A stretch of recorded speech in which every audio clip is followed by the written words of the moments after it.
the emotion sometimes sits somewhere else. So for me, I had anger in my chest, like a burning sensation.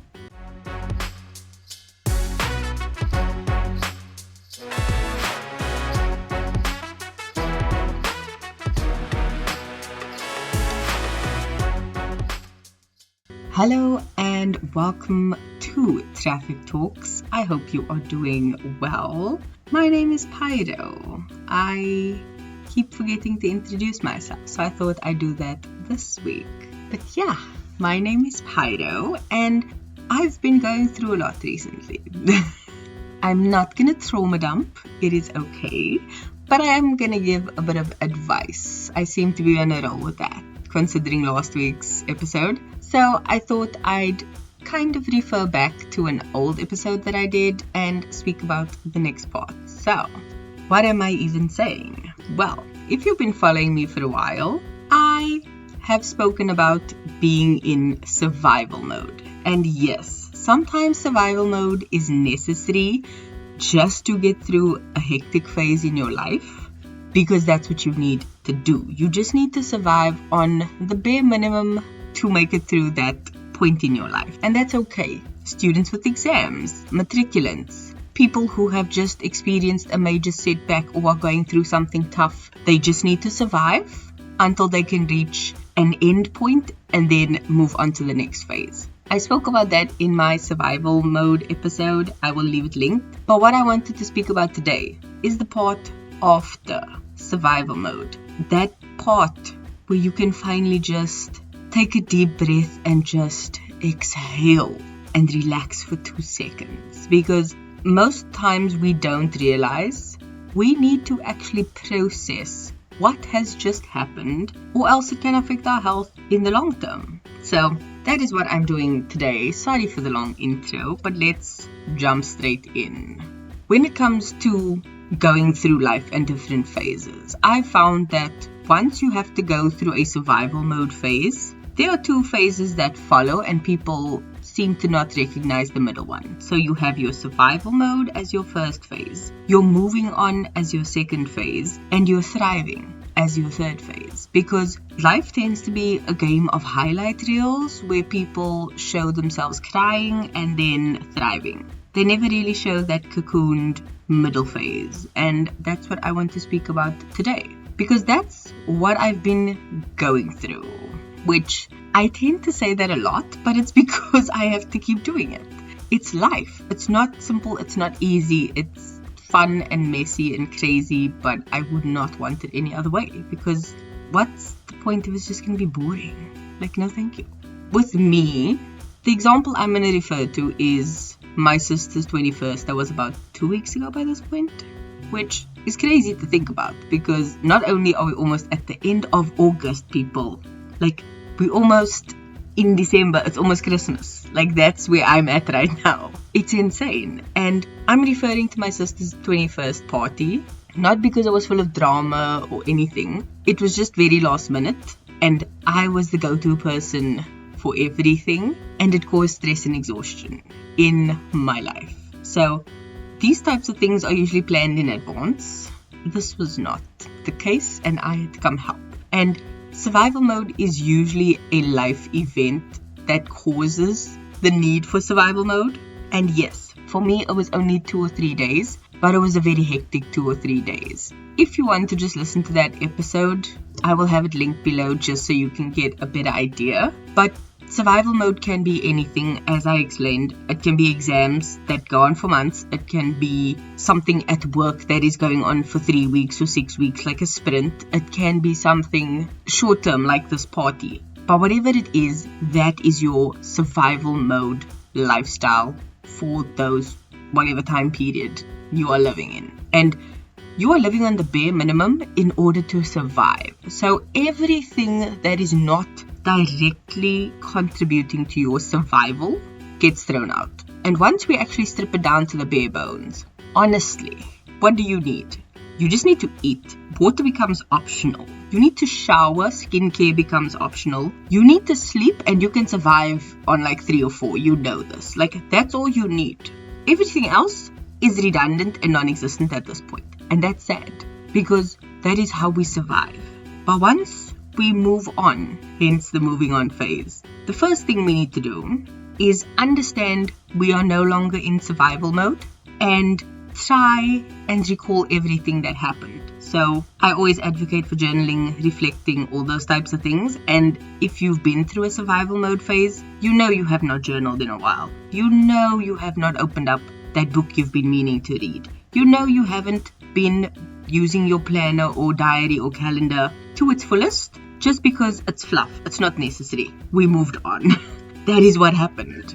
First step, recall everything that you can and log it somewhere. It can be literally a one-day affair that caused you to go into survival mode.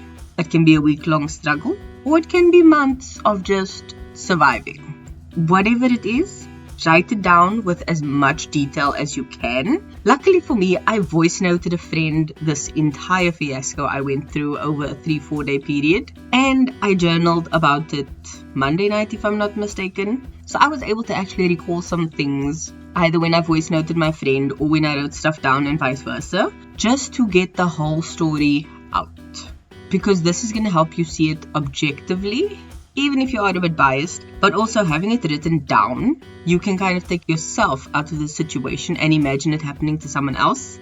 And that is going to help for the next part. Make sure to get it down and out. However, in, whichever format you prefer, you can even record yourself on your phone. But whatever helps you, get it out. Okay? To each their own. Do you.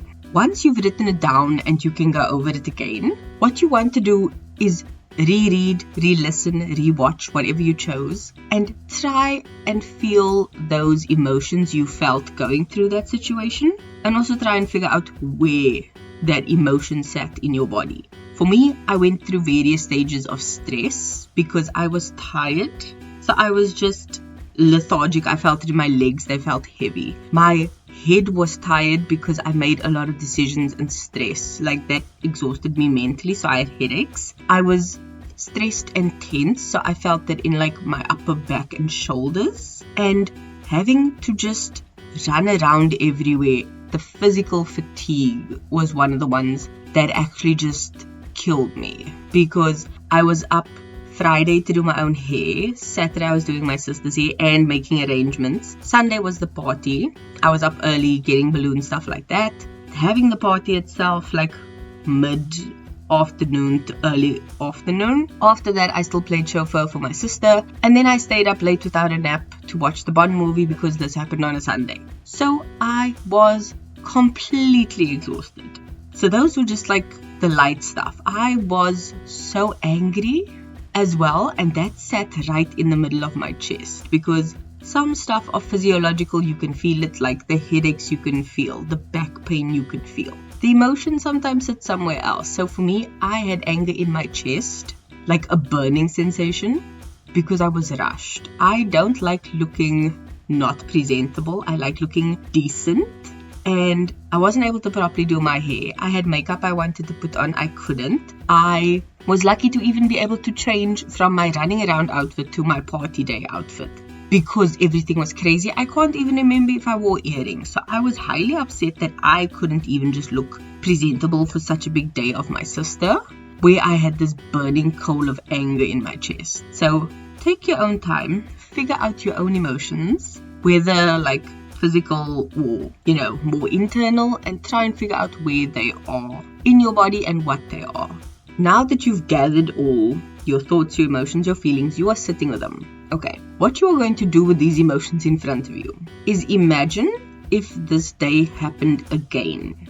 Ask yourself, could I have done something differently to avoid resulting in that particular emotion? So if I had to replay the day again, would I be stressing as much as I could, knowing I've done everything as far as possible in order to make it happen? Probably. But would I do this? Would I do that differently? Ask yourself these questions to try and alleviate any of these emotions in order to do it. Because for me, planning, you can only plan so much. But the getting ready part, if I had known then what I know now, I would have simply gotten into my party outfit, done my makeup and my hair, and then just walked around like that whole day so that I would have been ready when the time comes. That relieves my anger.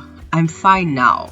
but you don't want to just sit with these emotions and let them linger, and you don't want to reinforce them negatively either. Go through the day, see what you could have done better, and process the emotion. Because what we are doing is learning from this. We are learning what to do next time, so that if it happens again, we aren't going to be sitting with these emotions, these stresses, having gone through another survival mode. We've done it once, we know we can do it again. But why not learn from it and do better next time? That is the whole point, trying to be better. So do this as many times as you need in order to get through it for that particular event, and then try and have a mental plan for in case something similar like this happens. What can you do to deal with it better so you don't end up in a survival mode or just completely stressed? Because that is the key to the entire thing. Planning. You can't plan for everything, but you can prepare yourself to do better next time. That's just the way it is. Are you done with that? If not, pause. If so, great. We are moving on. The next part is building back up to your norm. Okay? You've survived what you needed to do. You were on the bare bones ground floor. What you're going to do now is build yourself back up. Get into your old rhythms. Move on. That is what we are doing. Moving on. If you've been through a phase of barely sleeping and your sleep schedule is now in disarray, congratulations. You're going to now move back to your old sleeping schedule. You're not going to do it in one night. That's not how this works. Your body needs to adapt. So if you are sleeping at 1 or 2 a.m. and you usually go sleep at 11, half an hour every night earlier until you reach that 11 o'clock bedtime again. If you haven't been drinking your water, get a bottle, fill it with water, keep it by your elbow, and drink as often as you can throughout the day. Get that going. You're going to go to the bathroom a lot. I'm sorry, but that's what you need to do. For meals, I'm going to help you out here. I'm going to give you a pro tip, okay? Get yourself to Woolworth or any other place that your budget allows. Get easy, half pre-cooked meals. So, mac and cheese or frozen veg or, I don't know. Get something you like. Maybe add a salad to it that's already made. Do what you need to do. Get yourself something healthy, okay? Figure out what you need to eat and get the easiest thing you can cook. Because I just told my mom, Woolies makes lasagna. You don't. I'm sorry, it's so much effort. There's so much labor involved. It's not even worth it. Buy the Woolworths one. Make something else with the mince you have on hand. So don't make things harder for yourself. In the same way, buy a ready-made salad. Buy some veg and just boil it. And buy one of those pre-cooked meals and cook that thing. Throw it in your oven. Move on with your life. Or if you don't even have the strength to cook, find the healthiest version of takeaway for yourself and do that.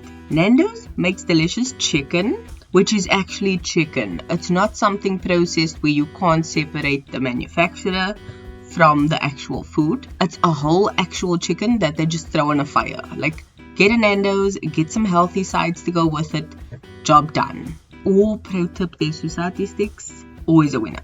But there is healthy options. Find them, use them, make it easier for yourself. If you haven't exercised in a while or gone to the gym in a while, do some stretches, go for a walk your dog, dance around in your lounge.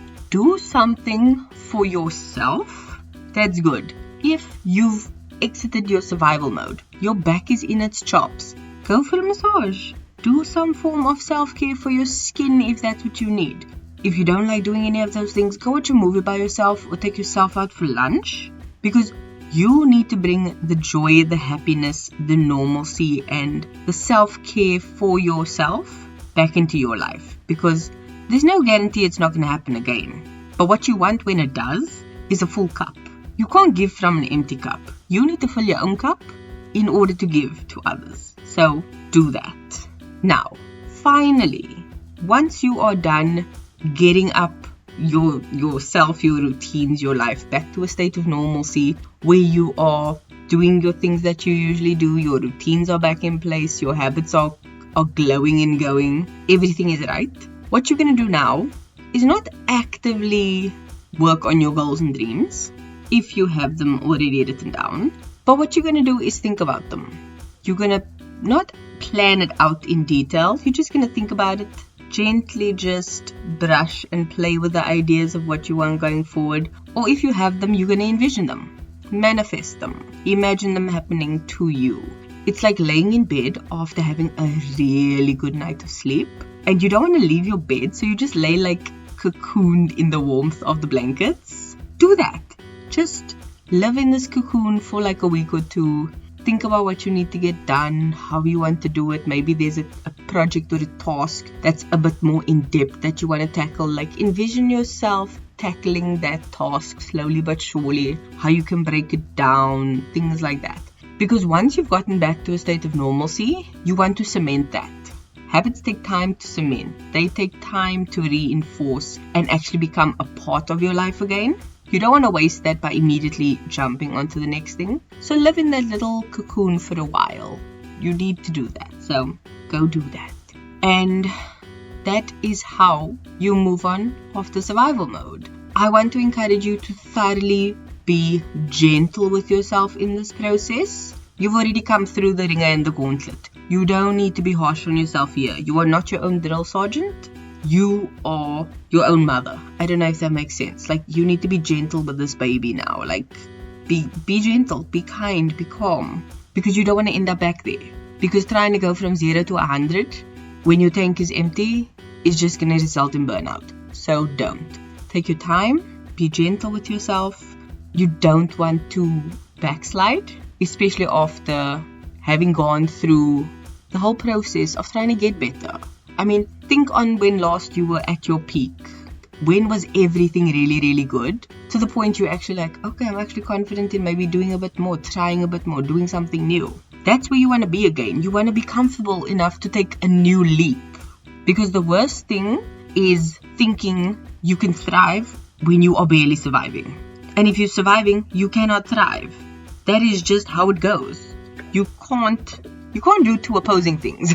Two things can be right at the same time, but two opposing things can't work in coherence. Like, that's not gonna work, like that sentence I just said. So, you do you, but I'm gonna leave you with the song of the week, because once again, it just sums up what I'm trying to say. And that song of this week is Hush, Hush, Hush, Hush, I Will Survive, the medley by the Pussycat Dolls. So, it is one of the most powerhouse songs I have heard.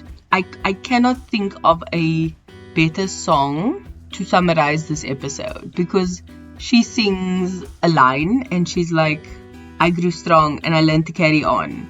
Yes, that is what you are doing. You survived something. You learned from it. And now you're using that to better yourself and go on, because surviving something is fine, but learning from that experience is better. Because what's the point of just surviving something and being like, oh, okay, cool, I survived that, I'm going to do the same thing over again. No, that is a definition of insanity. Doing something over and expecting a different result. Learn from it. That way, you're already doing something different. That's it.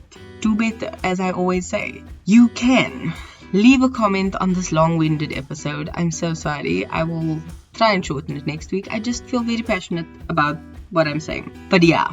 Leave a comment or a question down below. The link tree is available in the description. I have made a Song of the Week playlist on Spotify, so you can check that out. It's linked below. And then, as usual, keep being a better being. I'll see you in next week's episode. Love you. Bye.